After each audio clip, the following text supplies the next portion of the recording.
দুনিয়াতে আসার আগে আমার বাবা নাই, অল্প বয়সে মা হারাইলাম, 8 বছরে দাদাকেও হারিয়ে ফেললাম। আবার আমার ভেতরগত কোনো দুনিয়ার লোভ যেন আমাকে আকৃষ্ট করতে না পারে, আল্লাহ এর জন্য আমাকে ওপেন হার্ট সার্জারি করেছেন জিন্দেগিতে 4 বার। কয়বার?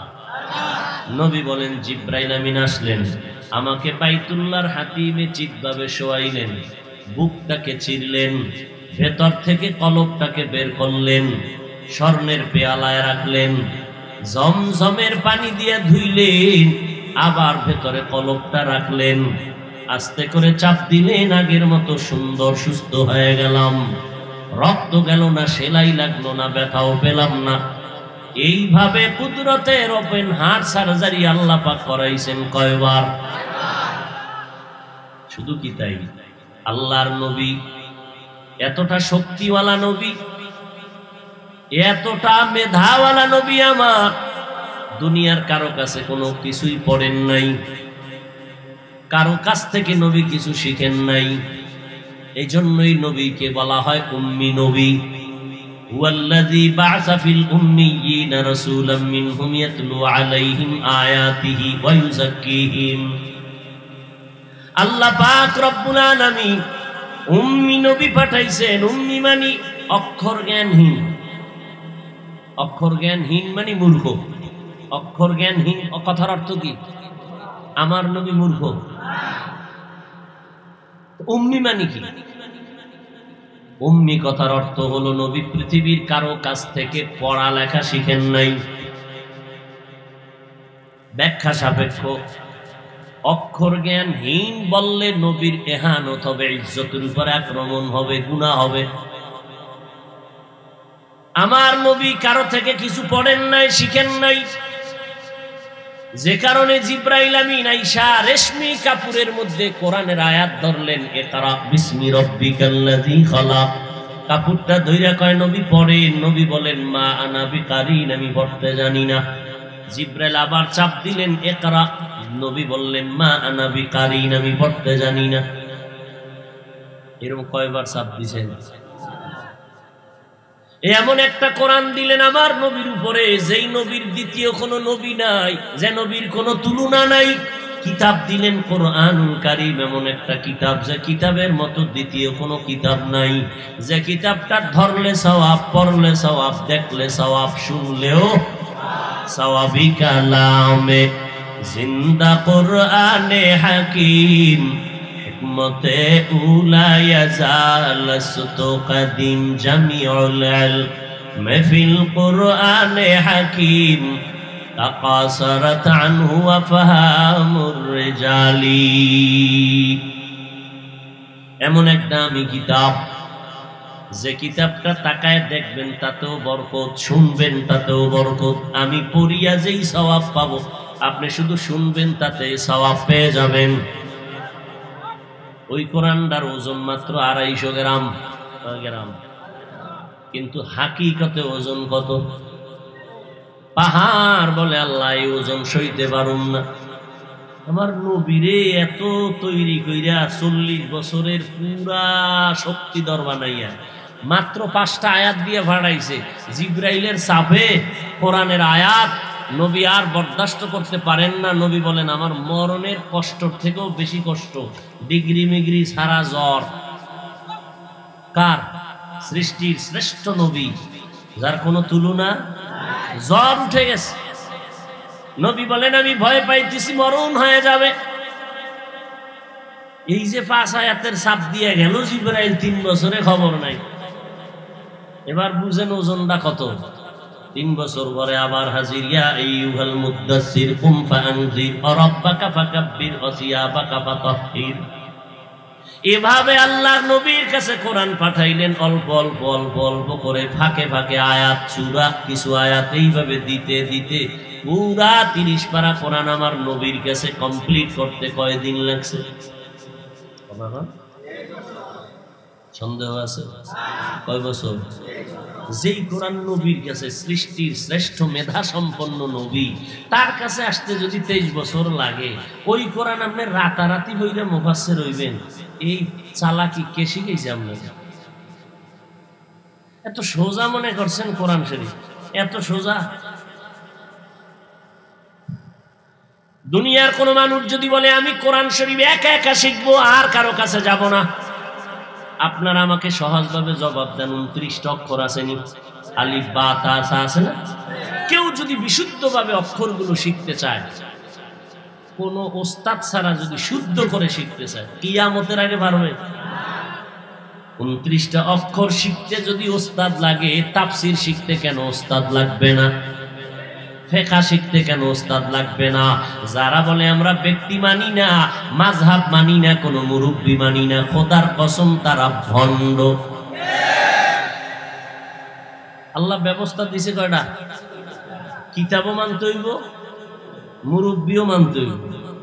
আল্লাহর জগতের শুরু থেকেই সিস্টেম এরকম, ওস্তাদও লাগবে, কিতাবও।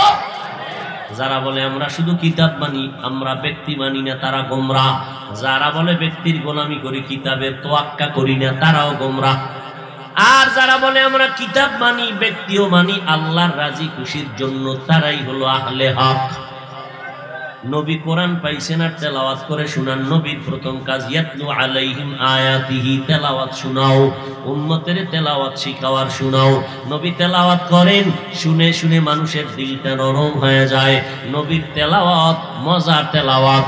দুশ্মনেরা গভীর রাতে গিয়া আমার নবীর জবান মোবারকের তেলাওয়াত শুনে নবী তেলাওয়াত করেন, এক আল্লাহর ইবাদত করো, আবার বলে রহমানের ইবাদত করো।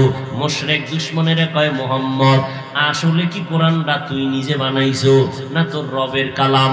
রবের কালাম যদি হয় একবার আল্লাহর নাম কও আর একবার রহমানের নাম কও। একটু ভালো করে বুঝায় কও মানির রহমান, রহমানের পরিচয় কি? একবার বলো আল্লাহর ইবাদত করার জন্য, আর একবার রহমানের দিকে ডাকো, রহমানের পরিচয় দাও।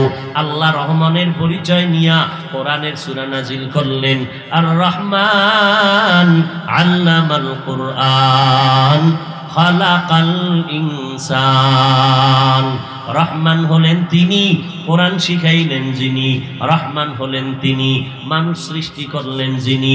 রহমান হলেন তিনি, আল্লামাহুল বায়ান, বয়ান শিখাইলেন যিনি। পয়গম্বর বলেন খায়রুকুম মান তাআল্লামাল কুরআন ওয়া আল্লামা। জমিনের মধ্যে শ্রেষ্ঠ ওরা, এদের উপরে আর জমিনে কেউ শ্রেষ্ঠ নাই। যে শ্রেষ্ঠ কিতাব শিখে এবং অন্যদের শিখায়। শ্রেষ্ঠ কিতাবের নাম কি বলেন? আবার বলেন। এই কালামে জিন্দা কুরআনে হাকিম, হিকমতে উলায়া জালাসত কাদিম বখা কুরআ কালামুল্লাহ বসনো কদিমাস্তি কদিমাস্তি নইনো। রহমানের পরিচয় আল্লাহ দিয়া দিলেন। রহমান হলেন তিনি, কোরআন শিখাইলেন যিনি। রহমান হলেন তিনি, মানুষ সৃষ্টি করলেন যিনি। রহমান হলেন তিনি, যে বয়ান শিখাইলেন যিনি। আল্লাহ বলতে গিয়া এমন ভাবে বললেন, বাস্তবতার একটু উল্টা হয়ে গেল। আল্লাহ বলেন আমি আগে কোরআন শিখাইছি, পরে মানুষ বানাইছি। আর রহমান আল্লামাল কুরআন খালাকাল ইনসান। আমরা দেখি না আগে আমাকে সৃষ্টি, পরে হলো আমাদের কোরআনের শিক্ষা। আমরা কেউ কোরআন পড়ে আসি নাই, আসার পরে কোরআন শিখছি। কথা বলেন না কেন? আমরা কোরআন শিখে আসছি না আসার পরে শিখছি? আসার পরে। তাহলে তো এভাবে বলার দরকার ছিল, আর রহমান খালাকাল ইনসান আল্লামাল কুরআন। আগে মানুষ বানাইছেন, পরে কোরআন শিখাইছেন। আল্লাহ উল্টা বললেন কেন? ফাইলুল হাকিম লা ইয়াখলু আনিল হিকমা। হাকিমের কোনো কাজ হিকমত থেকে কখনো খালি না। জ্ঞানীদের কোনো কথা জ্ঞান থেকে শূন্য হতে পারে না। আল্লাহ পাক রব্বুল আলামিন এখানে উল্টা বললেন কেন? মুফাসসিরিনে কেরাম তার জবাব দিবেন, এর দুনিয়ার মানুষ আল্লাহর কাছে ওই মানুষ কোরআন আগে শিখাইয়া মানুষ বানাইছেন। এই কথা বললেন কেন? বলে আল্লাহর আদালতে অনেক ধরনের মানুষ, তবে এক ধরনের মানুষ নাজাত পাবে। দুনিয়াতে বংশগত মানুষ আছে, পরিচয় হিসাবে জন্মগত মানুষ। আর একদল মানুষ হলো গুণগত মানুষ, গুণের মানুষ।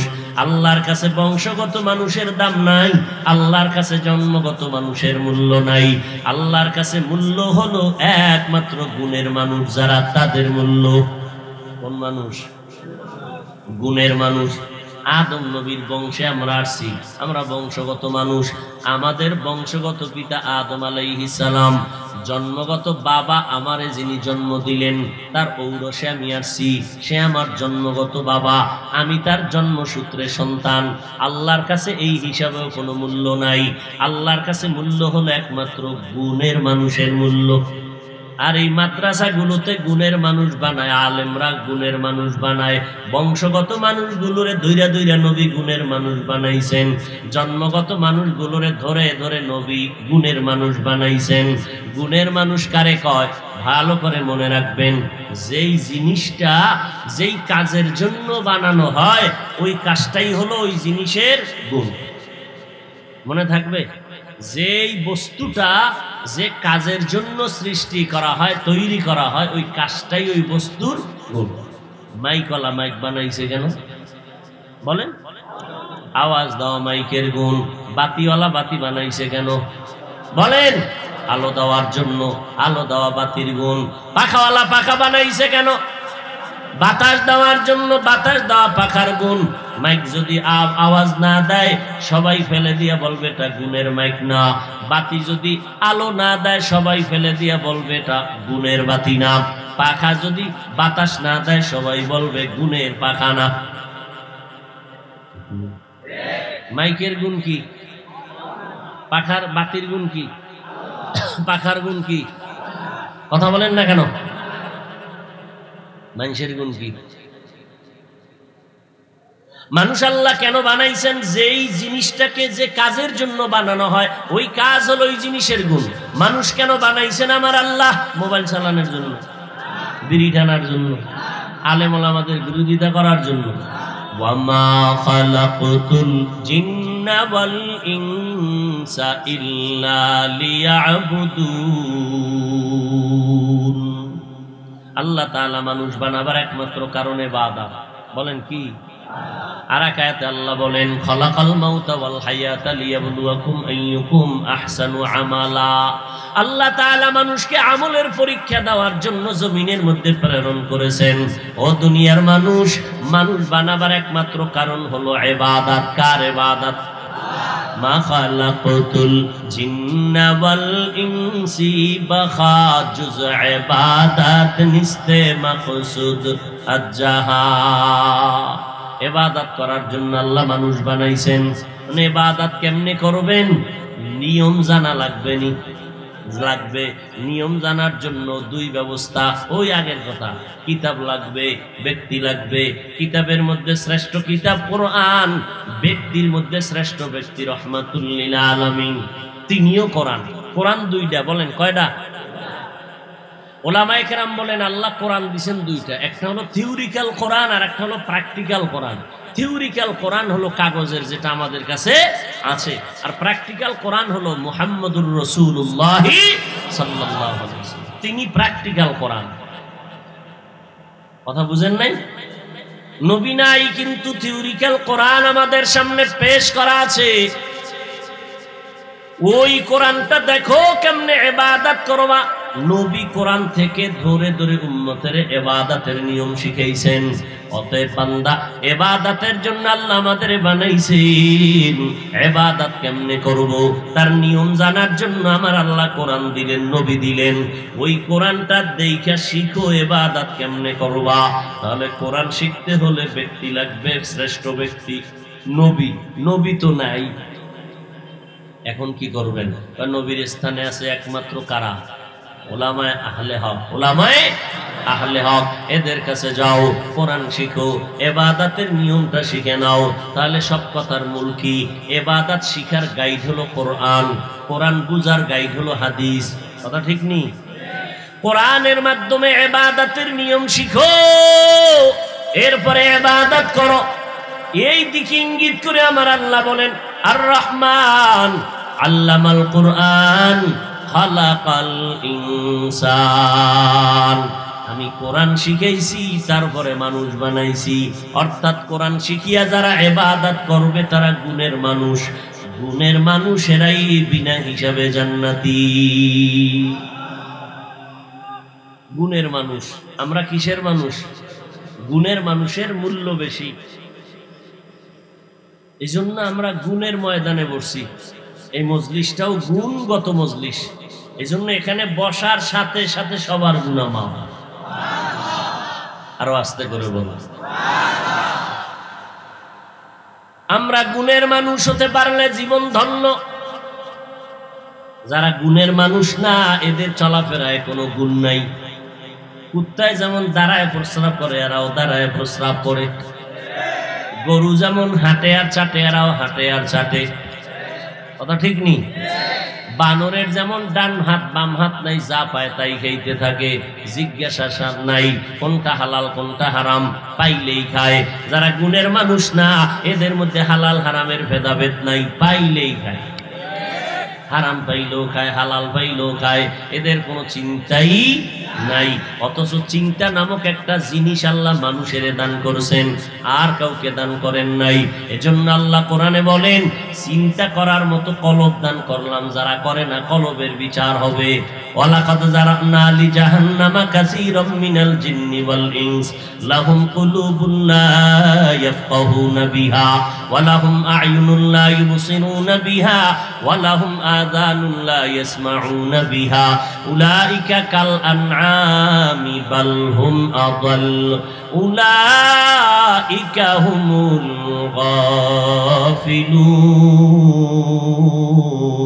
গাফিলুন। আল্লাহ তাআলা সূরা আরাফের মধ্যে বলেন, এ দুনিয়ার মানুষ, অধিকাংশ মানুষ জাহান্নামে যাবে। কম না বেশি? বলেন না কেন? কেন? কলব আছে, ফিকির করার মতো অবস্থা আছে, করে না। চোখ দিলাম দেখার জন্য দেখে না, কান দিলাম শোনার জন্য শুনে না। শুনে ঠিক, আমি যেটা শুনতে গেছি এটা শুনে না। দেখে ঠিক, আমি দেখতে গেছি কোরআন, দেখবি মা, দেখবি বাবা, দেখবি ভাই, দেখবি আলেম, দেখবি কাবা, দেখে মোবাইল। কবিরা গুনাহ দেখে। শুনতে বলছি কোরআনের আওয়াজ, আল্লাহর আওয়াজ, দ্বীনের আওয়াজ, মা বাবার আওয়াজ, ওলামায়ে কেরামের আওয়াজ, সে শুধু গানের আওয়াজ শুনে। এরা অধিকাংশ জাহান্নামে যাবে। কলব দিলাম ফিকির করার জন্য, কেন করে না? কেন? সুন্দর করে আমার আল্লাহ আসমান বানাইছেন, এত বিশাল আসমান, নিচে দিয়ে কোনো খুঁটি নাই, উপর দিয়ে কোনো রশিদ টানাও নাই, নড়াচড়াও করে না। এদিকে তাকাইয়া যারা জ্ঞানী তারা বলে, রব্বানা মা খালাকতা হাযা বাতিলা, তুমি কিছু অনর্থক বানাও নাই, সব আমাদের জন্য বানাইছো। এত বিশাল আসমান আমার জন্য, সূর্য আমাদের জন্য। সূর্যের কারণে পুরো বছরের ক্যালেন্ডার বানায় দিয়েছেন সূর্য দ্বারা। কথা ঠিক না? বছরের হিসাব 365 দিন আমরা সূর্যের হিসাব দিয়ে আমরা চলি। আর আরবি মাসগুলো আল্লাহ চাঁদের ক্যালেন্ডার বানায় দিয়েছেন। শুধু কি তাই নিয়ে, সূর্যের আলো যদি না থাকে, ফল ফসলে আর কোনোদিন কালার আসবে না। যত কালার আসে কিসের থেকে? সূর্য থেকে। আর চাঁদের থেকে আসে মজা, মিষ্টি হোক, লবণ হোক, তিতা হোক, সব চাঁদের আলোতে তৈরি হয়। দেখবেন আম গাছের গোড়ায় গিয়া, যেই আমের ভিতরে রাতে চাঁদের আলো বেশি, যেই সাইডে ওই সাইডের আম মিষ্টি বেশি। যেই পার্শ্বে সূর্যের আলো বেশি পড়বে, ওই সাইডের ওই পার্শ্বের আমগুলো কালার হয় বেশি। আমনে একটা ঢাকনা, কোন একটা বল বা এটার কি কয়, ভাত নেওয়ার মতো একটা পাত্র, এটা আপনি বাসার সামনে ঘাসের উপরে রেখে দিবেন। 3 দিন পর উঠে দেখবেন এই অংশের ঘাসগুলো কি হয়ে গেছে, সাদা হয়ে গেছে, সূর্যের আলো পায় না।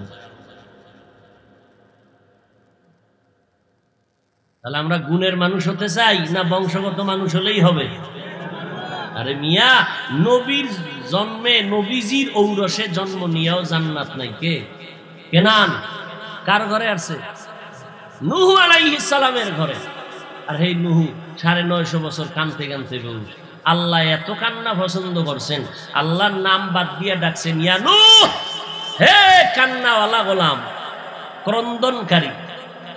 নাম কিন্তু নুহু না, নাম হলো আব্দুল গফফার। কি নাম? গফফারের গোলাম।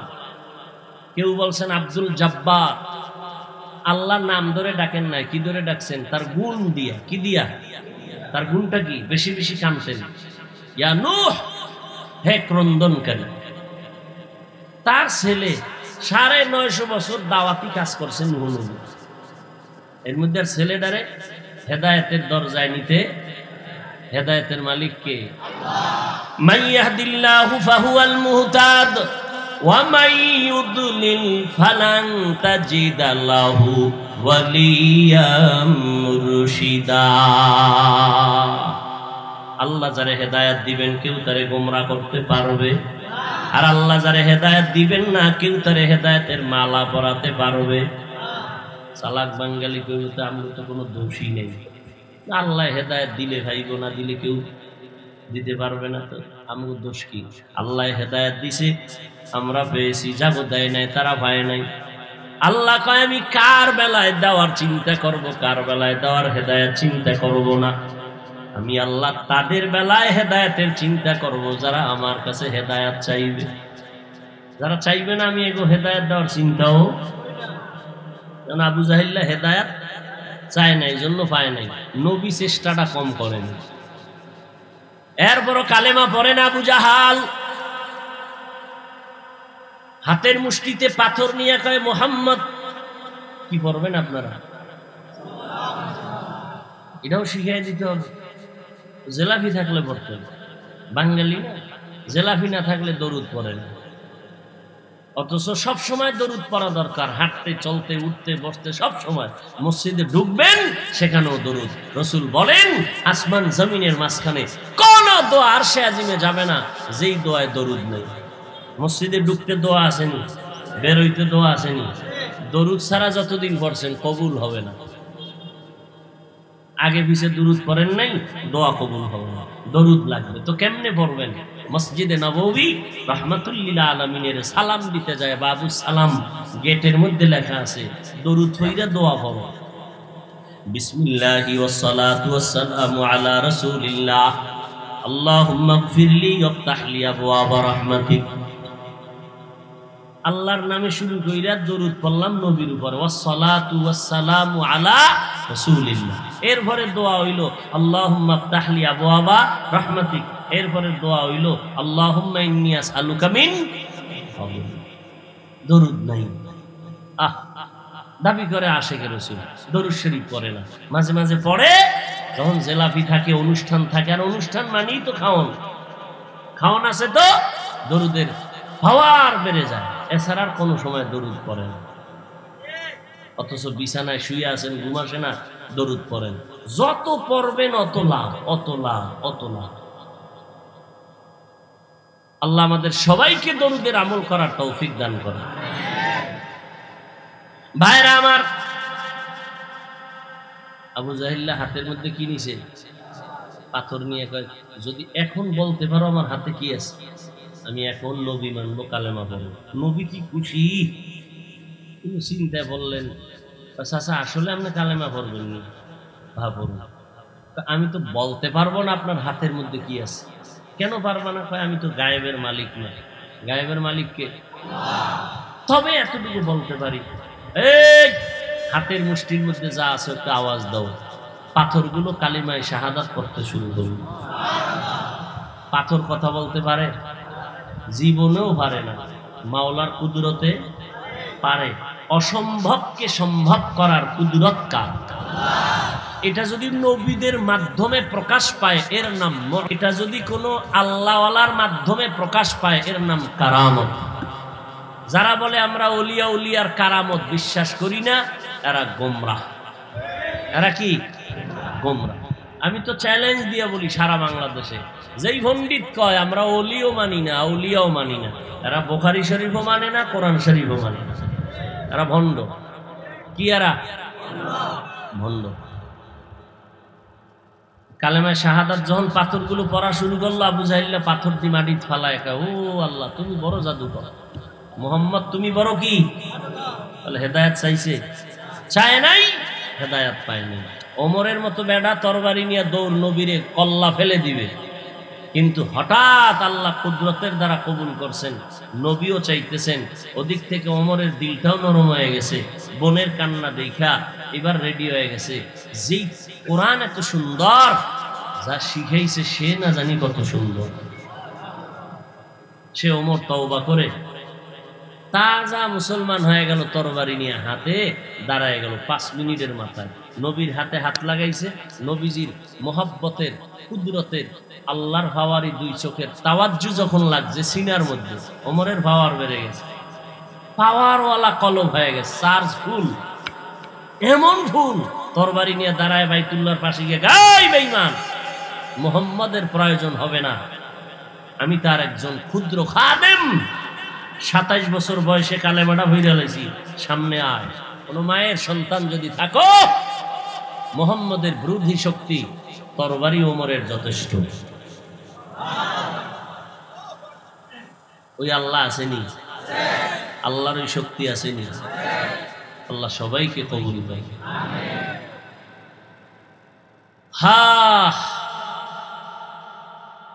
সেই ওমরকে আল্লাহ এত পাওয়ার দিছেন যে শয়তান ভয় পায়।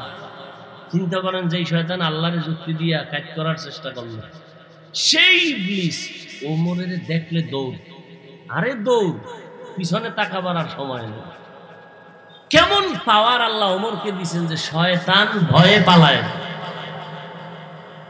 গাজীপুরের এক বাঙালি কয়, শয়তান আমারও ভয় পায়, কারণ আমি যেই পরিমাণ শয়তানি জানি শয়তানও জানি, এজন্য আমারে দেখলে দূরে থাকে। ওর থেকে বড় শয়তান আমি না। ওর কাছে এত পরিমাণ চক্রান্ত নাই যে চক্রান্ত আমার কাছে আছে।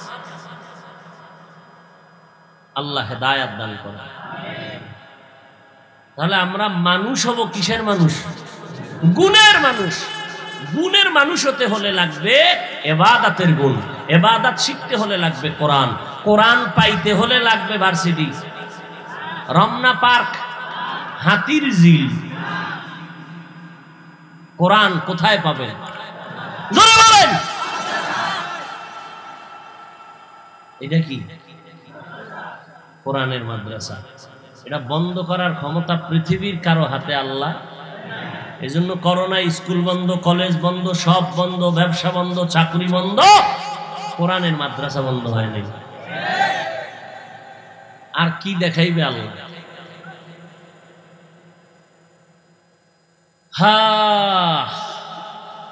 আল্লাহ আমাদের বুঝার তৌফিক দান করেন।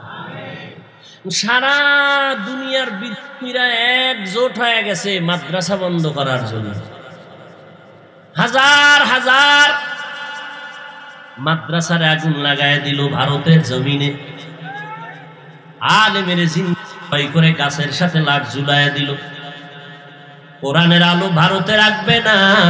আল্লাহ চাইলেন ভারতে আলো রাখবো না, গোটা দুনিয়ার কোরআনের আলোর গোডাউন বানাবো ভারতের জমিনে। হাজার হাজার মাদ্রাসা পুরলো, আলেম রেজাই করলো, কিন্তু আর সারা দুনিয়ায় তাকায় দেখো, আজহার বিশ্ববিদ্যালয় আসেনি। কোথায়? মিশরের আল আজহার বিশ্ববিদ্যালয়ের একটা শাখা পৃথিবীর কোন রাষ্ট্রে নাই। আর ওই ভারতের জমিনে আল্লাহ কোরআনের বাতির গোডাউন, পাওয়ার হাউস বানাইছেন, দেওবন্দ মাদ্রাসা। এমন কোন রাষ্ট্র পাওয়া যাবে কিনা অসম্ভব যেখানে দেওবন্দের আলো নাই। এরে নবীর উম্মতের দল, এই গুণের মানুষ যদি হতে চাও রে বান্দা, কোরআনের সাথে সম্পর্ক লাগাও, কোরআনওয়ালাদের সাথে সম্পর্ক লাগাও। আল্লাহ দুনিয়াতেও কামিয়াবি দান করবেন, আখিরাতেও কামিয়াবি দান করবে। রাজি আছি তো ইনশাআল্লাহ? রাজি আছেন না ইনশাআল্লাহ? আল্লাহ সবাইকে কবুল করেন। আলেম হতে পারেন নাই, আলেমের সাথে সম্পর্ক রাখেন। ও আল্লাহর বান্দারা, সহযোগিতা করবেন একজন আলেম হওয়ার পেছনে।